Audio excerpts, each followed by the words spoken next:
Welcome to Was It Something I Said? The quotations show that marvels at all the remarkable things that people have said. For instance, Richard Branson once said, "I've made all the money I need to make." But sadly, it seems not all the public appearances. On Richard Ayoade's team tonight is actor and comedian Miles Jupp. And with Mickey Flanagan tonight is my reluctant life partner, Robert Webb.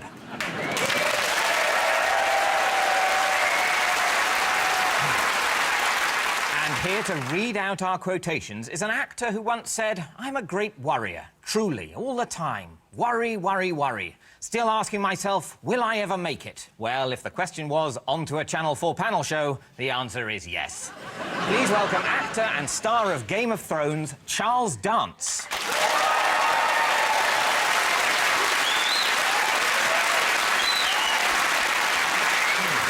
So, round one is called Threesomes. In this round, we give both teams a series of quotations and ask them to work out which of three people said it. If you want to play along at home, you can do so on Twitter by following @SomethingISaid, or in an exciting breakthrough for interactive technology, you can shout the answers at your TV screen. We can hear you, but we're very professional, so we won't react. The theme of this week's threesome is school days. Can we have the first quotation, please, Charles? I tended to be scatterbrained. If I was at school and saw a bird outside the window, I wanted to follow it. Once, I jumped off a roof thinking I could fly. R. Kelly.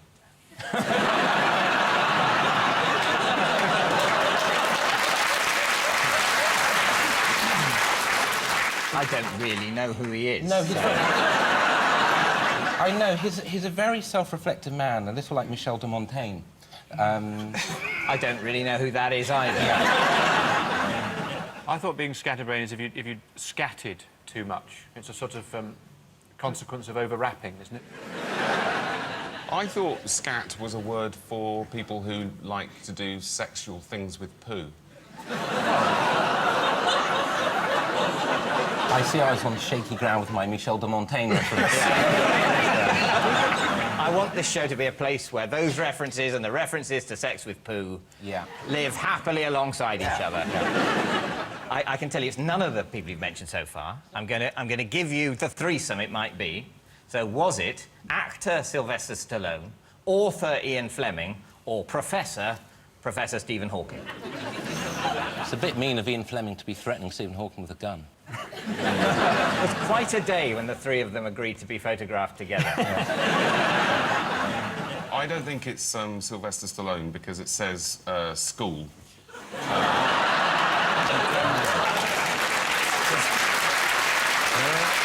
As we all know, he didn't go to school. He sprang fully formed from a block of solid rubber. That's no way to talk about his mother. I can give you a clue. This person jumped off the roof using an umbrella as a parachute. I don't know whether that helps. I think it's not Hawking, because I've always... I mean, he's quite scientific, isn't he? I think it is Hawking because he was thinking about the universe the whole time, and he's like black holes and everything. He's basically a Time Lord, and he's got a lot of stuff going through his mind, and it's very difficult to expect him to concentrate on the formation of an oxbow lake. And he might just, you know, he might have been a bit scatty at school. You think it happened during geography? Yes. I think that's probably, statistically, it's probably likely that geography is the easiest lesson to get distracted in that it combines being very boring with being very unimportant. I think that's fair to say. I don't think anyone would... Can any of these men actually fly? Not unaided. I mean, who knows what the professor's wheelchair may be capable of now? Just because where the quote ends, thinking I could fly, we don't know what the next sentence is. I mean, it could be, I could. Another clue is that this person was bullied at school. Ah, Stallone. You think it's Stallone? Yeah, because this is what it's all about. The bullying led to... Oh, I can't wait to be Rocky. Yeah. Oh, I wish I was Rocky. Yeah. Oh, I won't do that if I'm Rocky. They drew first blood! They drew first blood! You're going Stallone? We're going Stallone. Yeah. And Richard and Miles? I think Ian Fleming is more likely. We won't provide reasons. You refuse to give I reasons? refuse reasons. Well, the answer is Sylvester Stallone. So...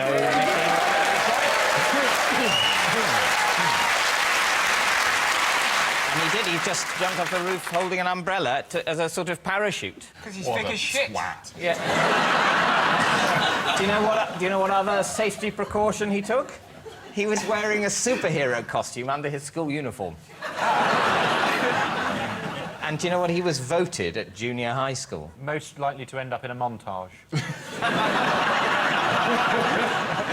No, they weren't that sensible. According to Stallone, he said, when I was in junior high school, the teachers voted me the student most likely to end up in the electric chair. Only in America would that be a category. Yeah. OK, Charles, can we have our next quotation on the subject of school days, please? My attitude at the time, an attitude of complete boredom and feeling that nothing was worth making an effort for. So whose attitude was one of complete boredom? Was it Stallone, Fleming or Hawking? David, can I point something out here? Yeah. It's that boredom doesn't have an E in, which would make me think of Sylvester Stallone. Is that part of the quote, or is that... That spelling is a correct quotation. OK, Stallone, final answer.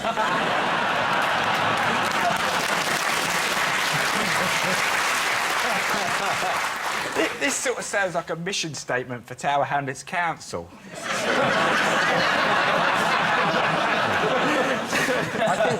Isn't that their crest? The person that said this also said, in the end, I did learn to read, but not until the fairly late age of 8. I think it's in Fleming, but I'm not prepared to share my thinking. OK. You've already shared... You're talking out loud. You've shared it. Final answer, Ian Fleming. Final answer. Well, Final answer, David. I will say you are devaluing the words final answer. So. No, because each time I say it, it is final. Final answer, Yes. Ian Fleming. It's Fleming because it's pompous. It's an attitude of complete boredom. I mean, he would have, you know, it's a little bit... I don't like him. Yeah. Bum got out of his car. We're both going Ian Fleming. Well, the answer is Professor Stephen Hawking. Don't boo the professor. The glaring spelling mistakes in many of Stephen Hawking's quotes, including the misspelling of boredom, are deliberate and aid pronunciation by his speech synthesizer. So that explains that.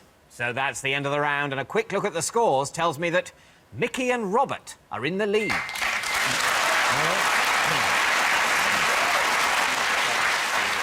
I ask Charles something? Charles? Yes. You were in For Your Eyes Only, weren't you?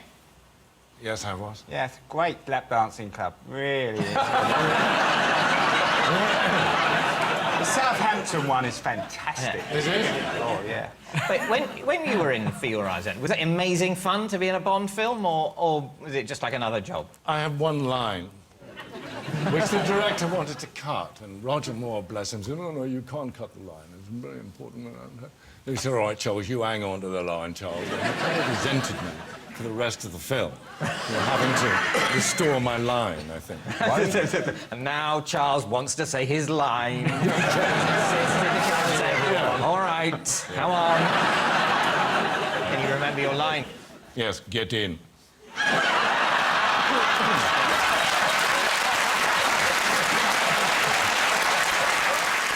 Over the break, see if you can complete this quotation from Vegas entertainers Siegfried and Roy.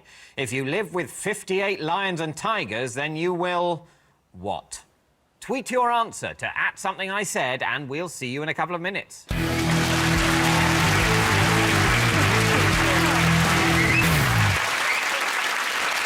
Welcome back to Was It Something I Said? Before the break, we asked you to complete this quotation from Siegfried and Roy. If you live with 58 lions and tigers, then you will... what? Wish you'd stopped at 3. You spend a lot of time In opening hospital. great big fucking tins. Oh,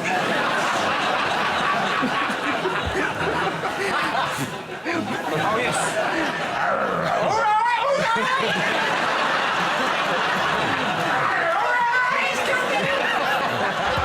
It's difficult to go on holiday. It becomes more difficult.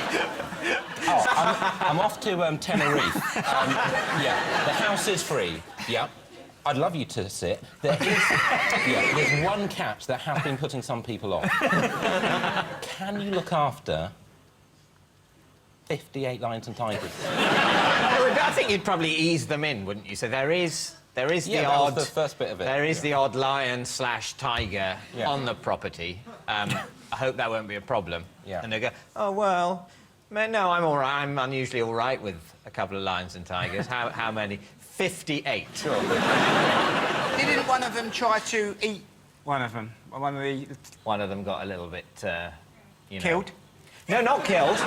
No. Just maimed? I think maimed, yes. Ah. Very, very, very badly Can't win 'em all, maimed. can you? Well, what Siegfried and Roy actually said was, if you live with 58 lions and tigers, then you will always have a lot of pussy in the house. And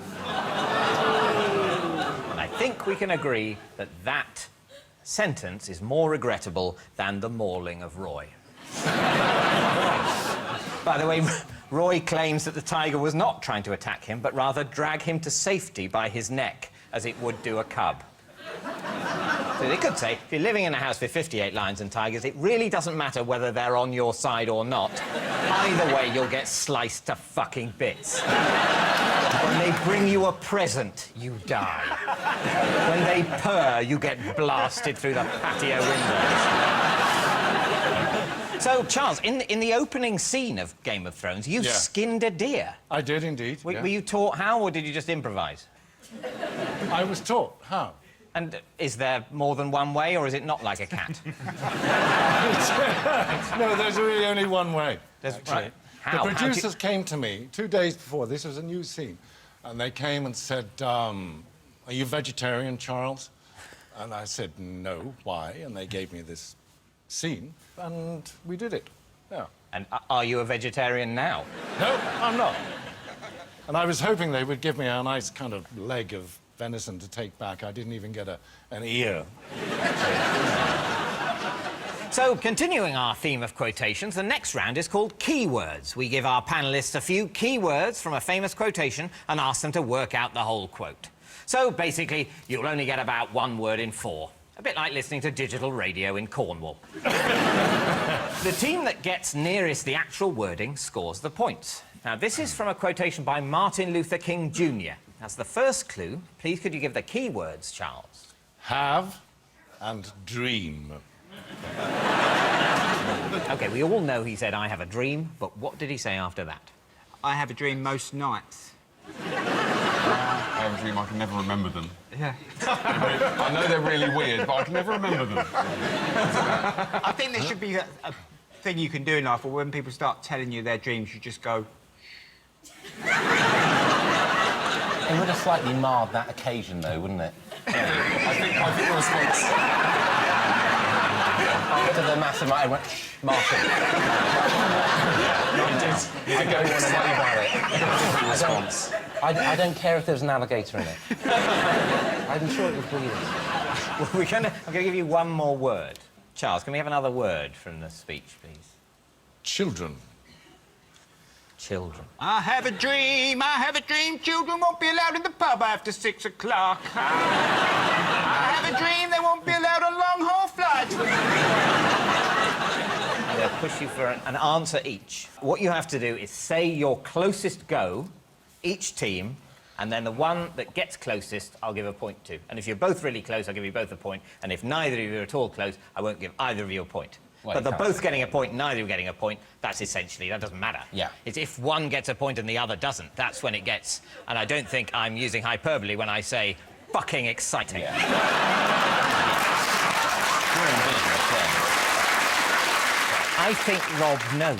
It's something like, I have a dream that one day the black children and the white children of America will sit down in a classroom together and a person will be judged not by the colour of his skin but by the content of his character. And then he said loads of other stuff. He said loads of other things. Before and after. What's your pitch?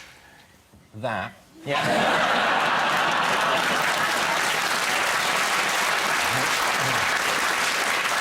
With the addition of, because this is the bit I remember, it's 4 children, because I thought, oh, he's managing to get a lot done and cope with the childcare. There's 4 children, that's no picnic. Only for a cannibal. Yeah, sure. Yeah. And even then, it's more of an aperitif. It's a snack. Yeah. I think I'm tremendously impressed. Charles, can you give us the full quotation, please? I have a dream that my 4 little children will one day live in a nation where they will not be judged by the colour of their skin, but by the content of their character.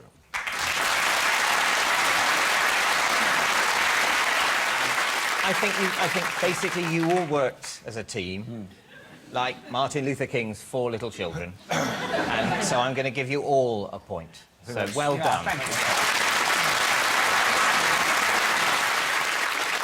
The original copy of this speech is still in possession of a volunteer security guard who asked Martin Luther King Jr. if he could have it, saying, I have a dream that one day this will be worth a lot of money. Time for another one. This is from a quotation by Boris Johnson. It's not well known, so I'm not expecting you to get it completely right, but I'll award points to the team who gets closest. Charles, can we have 2 key words, please? Semi-naked and otters. You know, obviously, immediately someone of equivalent stature, and an equally important remark, I'm sure. I can tell you this quote is from last year. Any thoughts? Is that a sort of description of what's going on here? He's semi-naked, and it is well otters, guy. I'm so sorry, what? That's what them Utes say, isn't it? Otters. Yeah. Otters meaning... It's hot out. Hot. I'm going to get semi-naked, man. It's otters out here, isn't it? Is the quote, I like to get semi-naked in front of otters because weasels are easily embarrassed? Well, you're not in the right area. It's not a stripping in front of otters or stripping because he was otter. I'm not comfortable with that.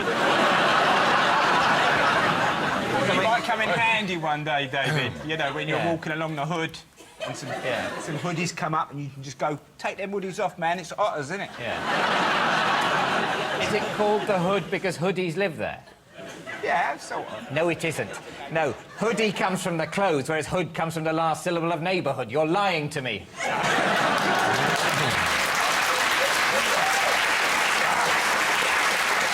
going to give you a clue. Charles, can we have one more word of the Boris Johnson piece of rhetoric, please? Horse. I think it's something like he's gone, oh, London's going to be full of people, semi-naked, they'll be swimming like otters, they'll be riding horses. It's going to be...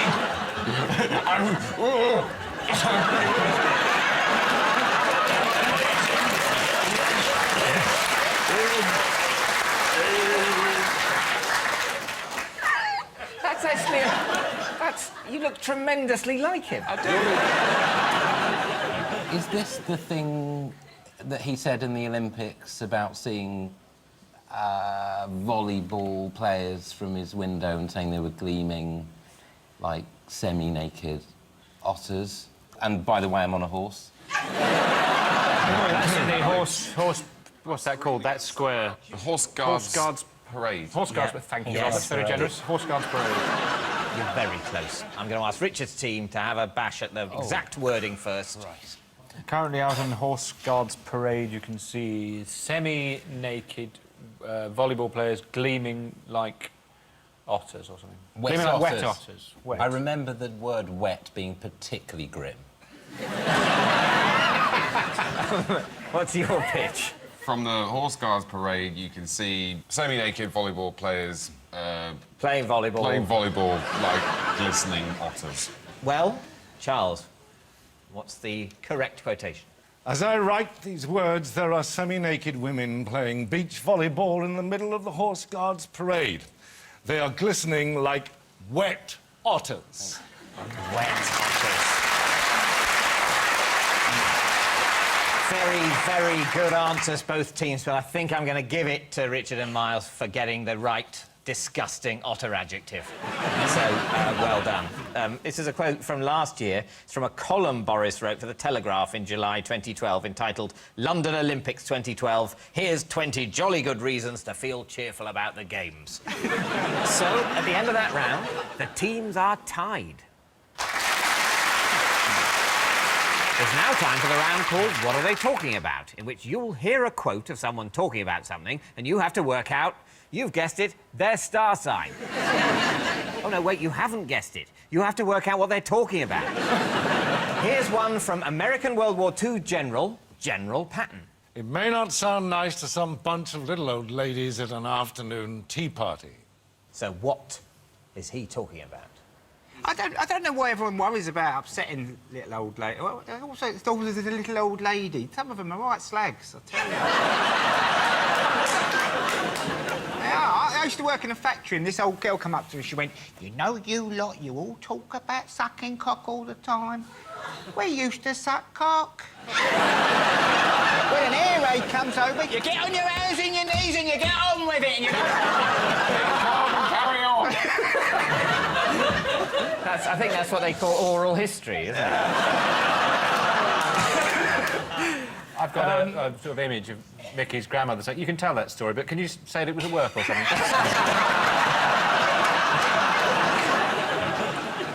Is it about war?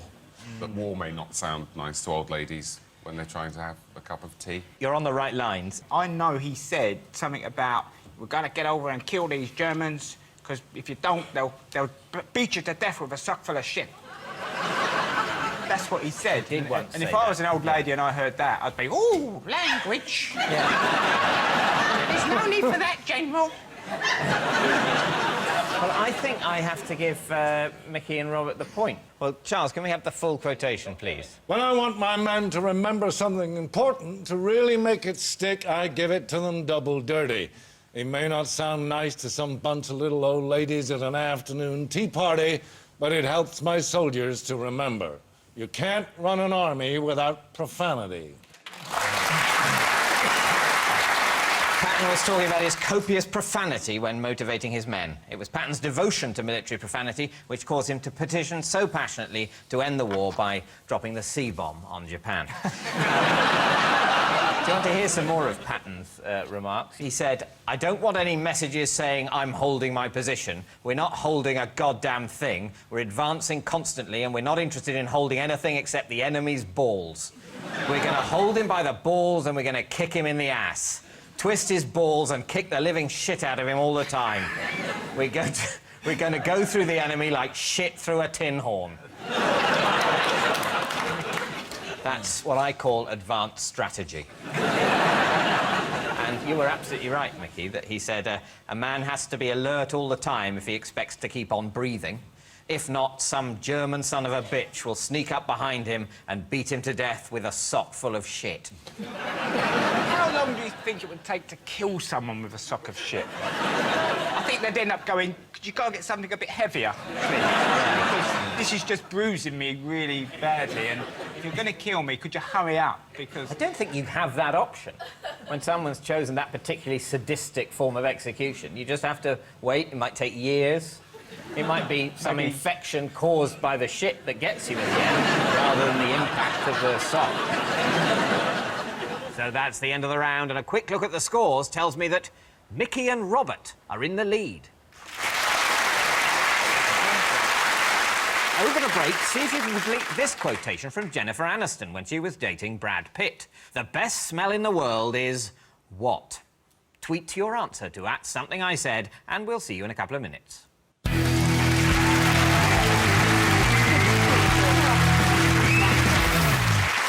Welcome back to Was It Something I Said? Before the break, we asked you to complete this quotation from Jennifer Aniston. The best smell in the world is what? Any thoughts, panel? Mints. Did you say mints? Do you saying mince or mince? Like mince meats. Not like Bendix mince. Not like Bendix mince or Polo mince. No. I think this when I've made a lovely cake. I thought that was going to be worse. Brad Pitt's tummy button. You'll get it. You're closer. Brad Pitt's neck. The best man in the world is Brad Pitt. Brad cooking mince. Do you know what? If it was Brad cooking mince, I'd have said you were warm with mince. I really would. I'm that honest. Can we rule out all meats? It's not something to do with... You're a lot closer with Brad Pitt than with mince. OK. Napalm in the morning. No, I'm going to give you the answer. But I think you sort of both deserve a 0.1 of a point, but I'll take it away because that's impossible to do the notation of. The answer is, the best smell in the world is that man that you love. She was launching her new fragrance, That Man That You Love. Our next round is the Was It Something I Said round, in which each team has to work out who said the following quotations. It'll be from someone on the show tonight or our virtual guest, Mike Tyson. I'm afraid he can't be with us tonight, although not half as afraid as I would be if he could. So first up is Mickey's team. Who said the following? Was it Richard, Miles, Charles, me, or someone we'd rather not be mistaken for, Mike Tyson? I had a letter from the father of my then girlfriend forbidding me to see his daughter ever again. It was horrendous. I don't think it's Mike Tyson. I don't think he would think it was horrendous. Yeah. I think he'd just go around and bite the man's ear off. He's calmed down a lot now. You think? OK. You know he keeps pigeons. He's got a gentler side. He has, He's yeah. horrible to humans He said- and rather nice to pigeons. You think not Mike Tyson? Well, maybe. Definitely not yourself. I know David has a couple of then-girlfriends, but I can't imagine either of their fathers forbidding you from doing anything, really. No. I think this is erring towards Charles. It's the sort of thing he would say, isn't it? It's, yeah. Forbidding is a little bit old school. Well, I'm just that, you know... Obviously, you know, our father... It's all right, Charles. Yeah. What the fuck have I done? We're of a generation where our fathers were all hippies.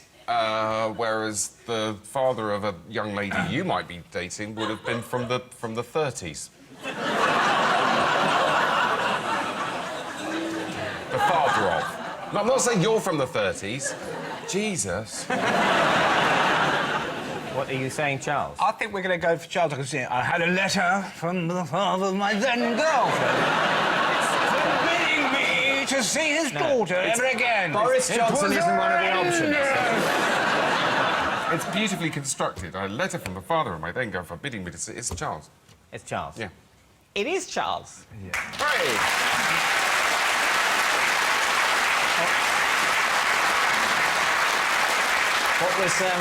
What was the story there, Charles? I and a group of people gate crashed a party. I don't know, when I was about 18 or 19, and I was arrested for unruly behaviour likely to cause a breach of the peace, Section 5 of the Public Order Act 1936. And I was arraigned before the magistrate, and a piece appeared in the local newspaper.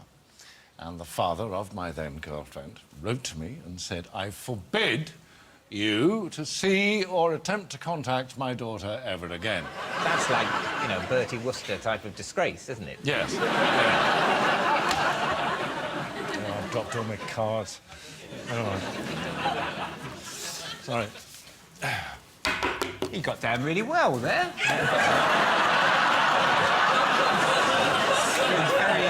Well done, Charles. Thank you very much. Thank you.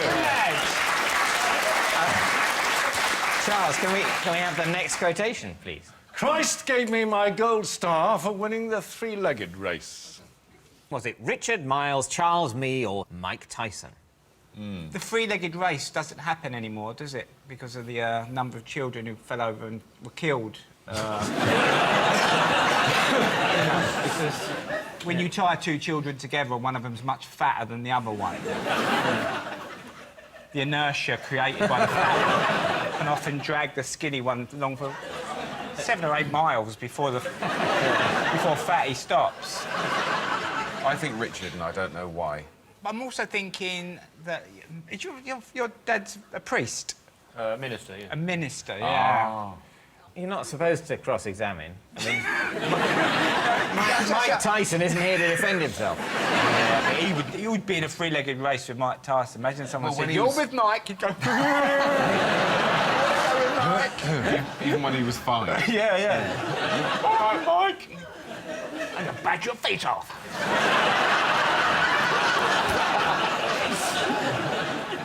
Miles. I think we You should think go for Miles? Miles Let's because go of for Miles. the religious. Because bit. I haven't got a clue. Yeah. Can I go for Miles? Yeah. It is Miles. You're on fire. Miles, what was the scenario? The only race in my life that I've ever won has been a three-legged one. And Robert Powell was at the back, who played Jesus. He was there because his children attended the school, not because he was researching a part. He was going to be playing a boy in his next thing, so he went to watch the children at school. He was there, and the headmistress said, and I hope to this day there weren't other famous people there, because she went, now, who's the most famous person here today? And then eventually she said, oh, Mr. Powell, you come to it. And he came and did handed out the prizes. And so Robert Powell, Jesus of Nazareth, gave me my... Christ, as he was then known. So next up, it's Richard's team. Who said the following? Was it Mickey, Robert, Charles, me, or Mike Tyson?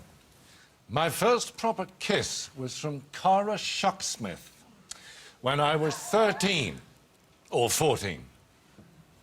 Cara Shucksmith. One member of the opposite team looks quite bashful about this.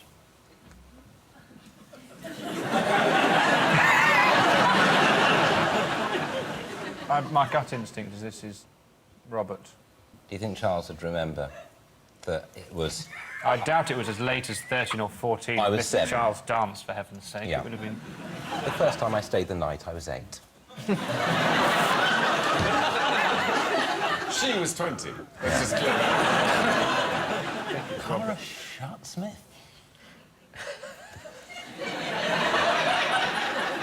Can I have the first of your final answers, please? I think it's Robert. Well, you're absolutely right. It was Robert Webb.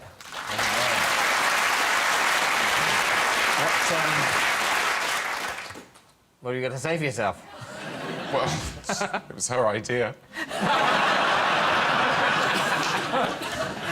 Yes, there was she had a party. Her dad used to run a pub, and he closed the pub for the night and lets these children come to play. And her older sister showed us how we were supposed to... she was supposed to put her hands there, and I put my hands there, and that's how you do a slow dance. And then some kissing started. Oh, that's quite nice. Wish that had ever happened to me. I wish you'd have been her.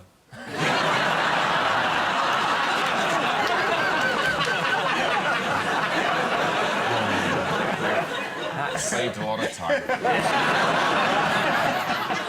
Charles, can we have the next quotation, please? I have to be dragged into a suit and tie. There's a pair of Levi's and a T-shirt in my wardrobe that I live and die in. So was it Mickey, Robert, Charles, me, or Mike Tyson? I don't know that you own a pair of Levi's. Well, Unless- I'm glad you don't know exactly what I own. Yeah. Charles wears a suit incredibly well, and I happen to know his tailor. I think... Mickey, you sometimes wear suits, don't you, I think, in your... Court appearances.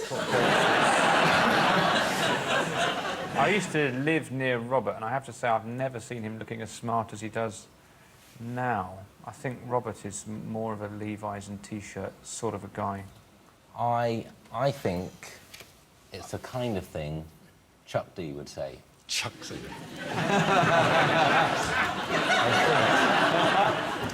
I think it is. You don't think that Charles wears a suit? I saw him Extremely well, backstage in extremely a wife beater, trunks and goggles on his head.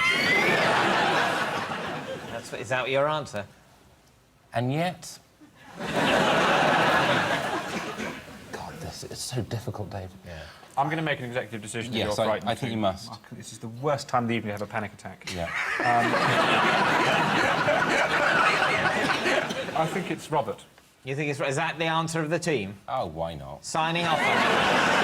Well, I'm afraid to say you're wrong. Oh. It's Charles Dance.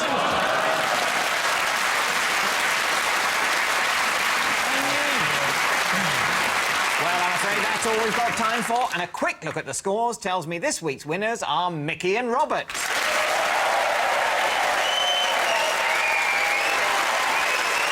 Thank you to Mickey and Robert, Richard and Miles, and to our guest narrator, Charles Dance.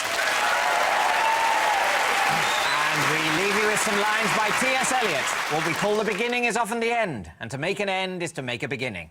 With which in mind, it only remains for me to say, welcome to the show, good night. And Was It Something I Said is back with a brand new episode Sunday night at 10:05. Next tonight, shouted at any good TV lately?